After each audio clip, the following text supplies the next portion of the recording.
Hello সবাইকে, সবার কি অবস্থা? আশা করি সবাই ভালো আছেন। বরাবরের মতো আজ আবার একটি নতুন ভিডিও নিয়ে হাজির হলাম। আজ আপনারা দেখাবো আপনারা কিভাবে একটি ডকুমেন্টে যে কোনো পেজ পোর্ট্রেট এবং ল্যান্ডস্কেপ করবেন। আর এই পোর্ট্রেট এবং ল্যান্ডস্কেপ করার জন্য প্রথমে আপনাকে মাইক্রোসফট ওয়ার্ডের লেআউট এই অপশনের উপরে ক্লিক করতে হবে।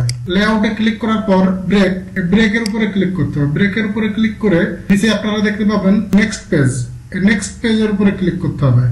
নেক্সট পেজে ক্লিক করার পর নিচেই আরেকটি পেজ ওপেন হয়ে যাবে।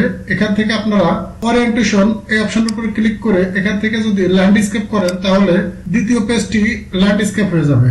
আবার এখান থেকে এই পেজটি ল্যান্ডস্কেপ রেখে যদি আপনারা এর পরের পেজ পোর্ট্রেট করতে চান তাহলে এখান থেকে আবার ব্রেকে ক্লিক করবেন। ব্রেকে ক্লিক করার পর নেক্সটে ক্লিক করবেন। নেক্সটে ক্লিক করে এই ল্যান্ডস্কেপ পেজটিকে ওরিয়েন্টেশনে যে যদি পোর্ট্রেটের উপরে ক্লিক করেন তাহলে নিচের পেজটি আবার পোর্ট্রেট হয়ে যাবে। এইভাবে আপনারা যে কোনো ডকুমেন্টসে ল্যান্ডস্কেপ এবং পোর্ট্রেট দুইটাই একটি ডকুমেন্টে করতে পারবেন।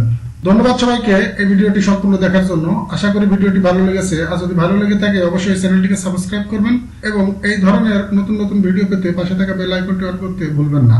ধন্যবাদ সবাইকে।